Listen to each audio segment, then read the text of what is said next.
Imagine this for a second. You step off the plane, you make your way down to Pattaya, Thailand, and that heavy, humid air just hits you the second you walk out of the terminal. Oh, yeah, it's a very specific feeling. Right. The energy of the city is it's completely palpable. And you are armed to the teeth with confidence. Of course. You've devoured like hours of YouTube videos, you've chatted up a few expats on forums, and you're carrying this massive dream of starting your own business in one of the world's most, infamous nightlife capitals. You can already picture the neon signs. Exactly. You picture yourself as the boss.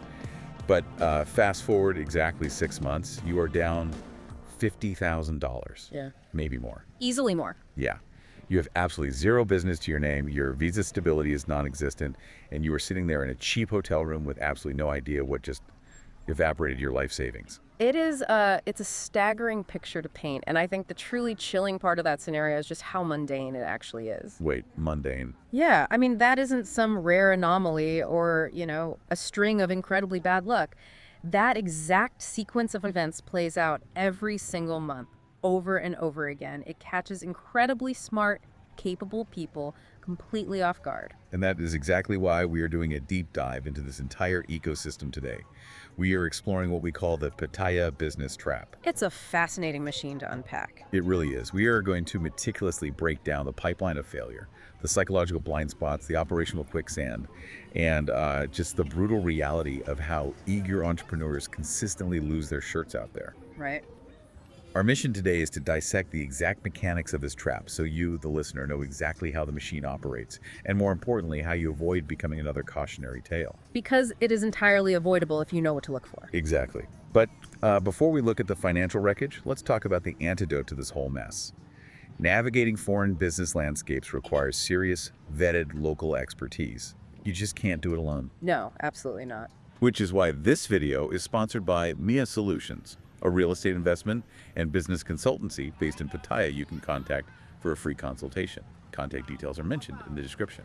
Having that kind of professional infrastructure is critical because, honestly, the very first thing that vanishes when someone lands in a foreign market isn't their money.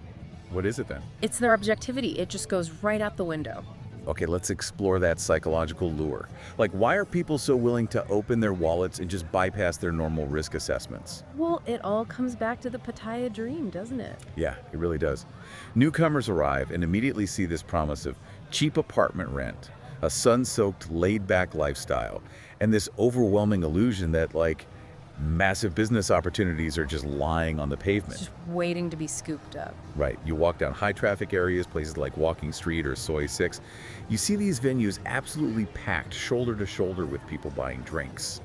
And the natural human reflex is, well, if that guy can run a packed bar, why can't I? What's fascinating here is the cognitive blind spot that specific environment creates.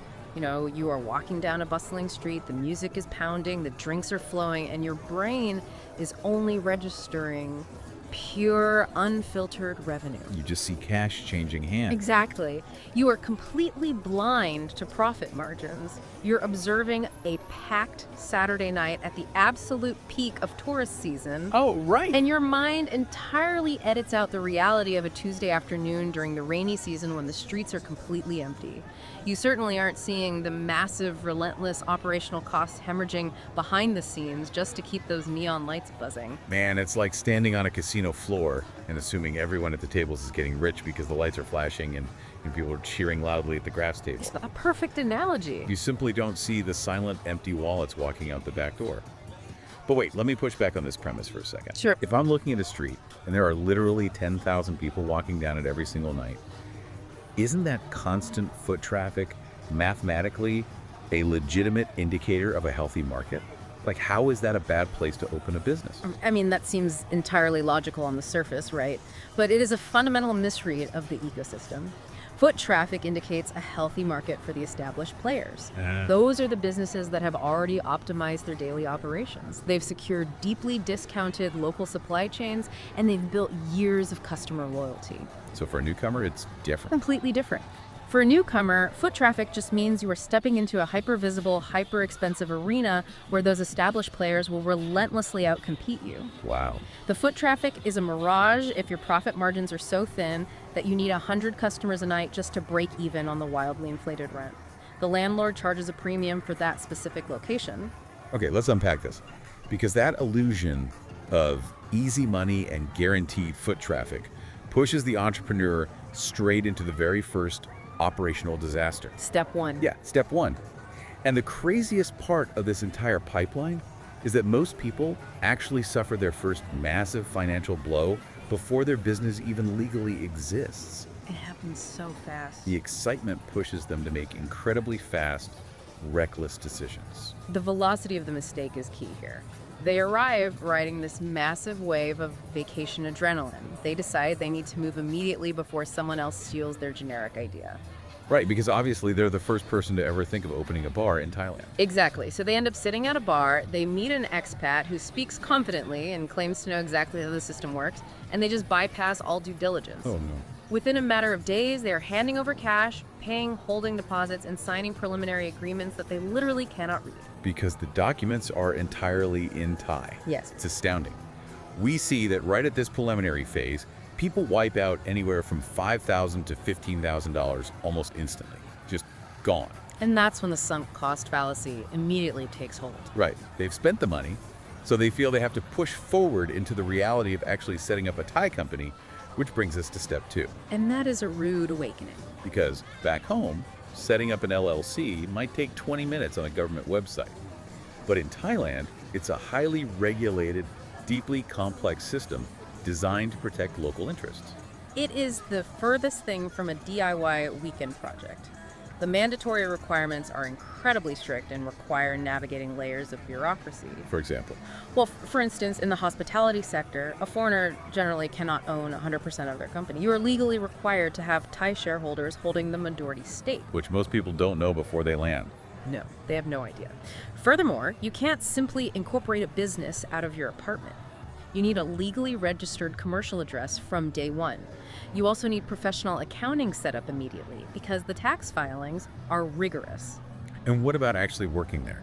That's the kicker. If you actually want to legally work in your own business, say, managing the staff or even pouring a drink, you need a work permit. To get that work permit, the government generally mandates that you must hire a specific number of local Thai employees first. Before you even open. Yes, paying their salaries and social security before you even open your doors.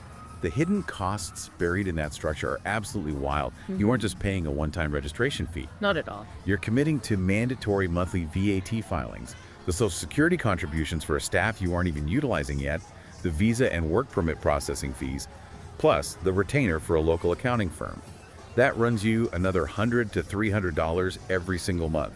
And because the newcomer has zero ability to navigate this on their own, they fall straight into the agency trap. Which is where things really start to bleed. The agency trap is where the financial bleed becomes systemic.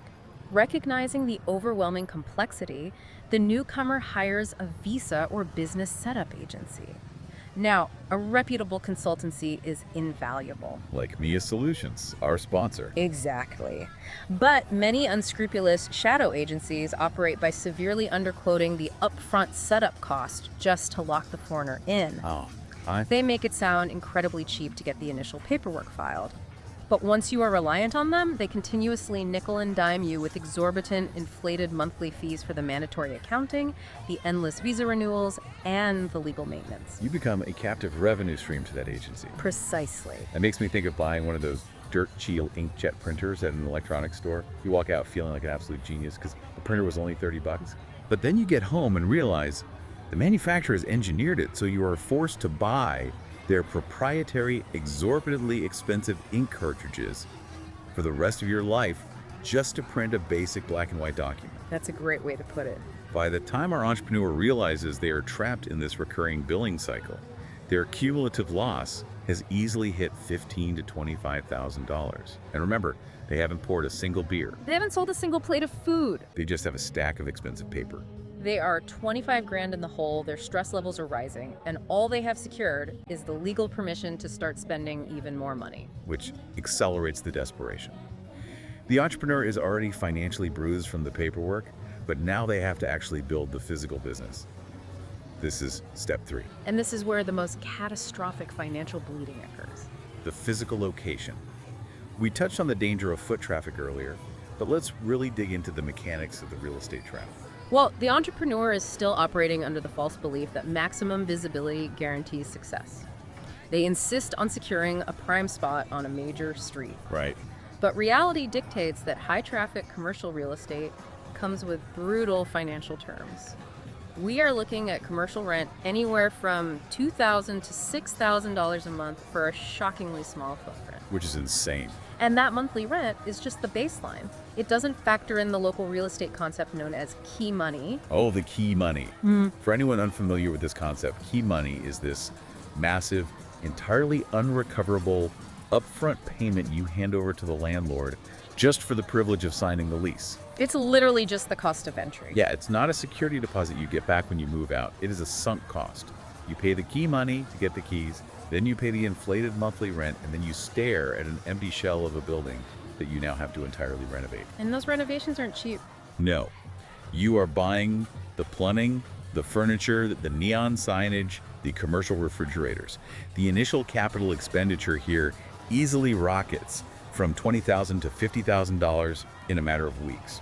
Think of key money as a non-refundable entry ticket to a remarkably high-stakes poker game where you don't even know the rules yet. Yeah, you're paying a premium just for a seat at the table. Right. You are committing massive amounts of capital to a fixed physical location before you have even tested the local market dynamics. You are essentially guessing what the market wants based on your own limited observations as a tourist. And what do they usually guess? They choose the most saturated, generic business model possible. That's step 4. Always. They look around, see what's busy, and just copy-paste it. They open another sports bar, another Western restaurant, or the massive trend lately, another cannabis shop. Oh, the cannabis shops are everywhere now. They look at a street that already has 20 identical businesses and say, well, I'll just do exactly that, but my logo will be slightly cooler. If we connect this to the bigger picture, copying what works is a fatal strategy in a heavily saturated hospitality market. Why is that, though? Because the established venues on that street aren't surviving purely on the brilliance of their concept. They are surviving on deep, entrenched local connections. The guy who has run the bar down the street for 10 years has negotiated deeply discounted supply lines with the alcohol distributors. He knows exactly how to navigate local law enforcement and municipal regulations. He's got the system figured out. Exactly. He has a reliable, trustworthy staff who have been with him for years, and he has a dedicated base of regular customers who return every winter. The newcomer has absolutely none of that infrastructure. They are importing a completely generic concept into a hyper-competitive war zone and paying a massive premium to do it. And so begins the slow, agonizing bleed. You finally open the doors. Yeah. Maybe you get a few curious tourists wandering in during the first week. But the revenue is wildly unpredictable. A week of heavy rain. Your revenue drops to 0. A slower than expected tourist season. 0 revenue. But your operating costs, those are absolute and unforgiving. The landlord does not care that it rained all week. No, the inflated rent is due. The salaries for the staff you were legally required to hire are due. The commercial electricity bill is due. We also have to examine the mechanics of leakage, which is the polite hospitality industry term for theft and inventory loss. Leakage, yeah. When you are a new, inexperienced owner who doesn't fluently speak the local language or understand the intricacies of the local supply chain, your inventory will mysteriously vanish. How does that usually happen? It happens in 100 small ways. A bartender might overpour drinks for their friends, or cash inexplicably goes missing from the till during a busy rush. You might be paying inflated prices to suppliers because they recognize you cannot read the Thai invoice and are applying a hidden foreigner tax. Managing a cash-heavy hospitality business requires ironclad, aggressive daily oversight. Most newcomers simply lack the stamina, language skills, or cultural knowledge to enforce that. So month after month, the business is operating at a deficit. The owner is quietly injecting their own remaining savings from back home just to keep the doors open and save face. It's pride at that point. Exactly. This is where another $20,000 to $30,000 slowly evaporates. It's financial death by 1,000 microscopic cuts. And that leads to step 5. Right. As the business begins to actively drown under the weight of high rent, fierce competition, and staff leakage, The owners panic. They realize they are in over their heads and they turn to the people immediately around them for help, triggering the final collapse of the entire venture. The pressure mounts, and the critical misstep here is confusing the casual friends they made in the nightlife scene with competent, viable business partners. They are stressed, they are losing money, and they look for a lifeline. Here's where it gets really interesting to me. I was looking at the psychology of this phase, and I just had to stop and wonder, why do normally highly rational people, people who might be successful contractors or corporate managers back in their home countries, people who would never in a million years seal a $50,000 business deal with a casual handshake back home, why do they suddenly abandon all logic and rely on verbal agreements in a foreign nightlife district? It is a profound psychological phenomenon rooted in the environment itself. When people spend time in a destination like Pattaya, they are essentially operating in a perpetual vacation mindset. Even if they're trying to run a business. Exactly. The entire local environment is meticulously designed to make you feel relaxed, welcome, and incredibly important. Right. The hospitality workers are literally paid to smile at you and validate your ideas. The boundaries blur completely. The line between a transactional service industry relationship and a genuine, trustworthy friendship becomes dangerously distorted. So the expat is sitting at a bar, nursing a beer, and chatting with a guy who speaks excellent English, who seems to know all the local police officers by name, and who claims to have direct lines to all the cheap suppliers. The classic local fixer. Yeah.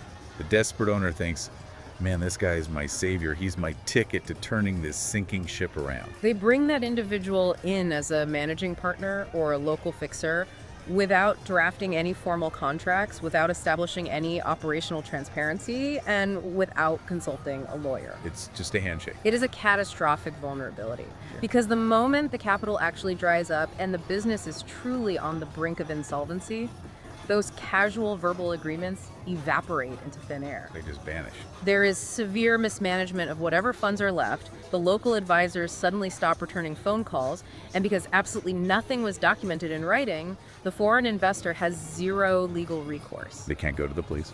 They cannot go to the police, they cannot go to the courts, they are completely stranded. And that paralyzing realization leads directly to the dead end, which is step 6. The money is entirely gone, usually after 6 months to maybe 2 years of agonizing struggle, and they just want out. They just want to go home. They want to cut their losses. But they discover they can't even do that smoothly. You cannot sell a failing business saddled with an oppressive lease in a deeply saturated market. Nobody with any business acumen wants to buy a sinking ship with a bad reputation. The lack of liquidity is the final trap. They are forced to literally just walk away.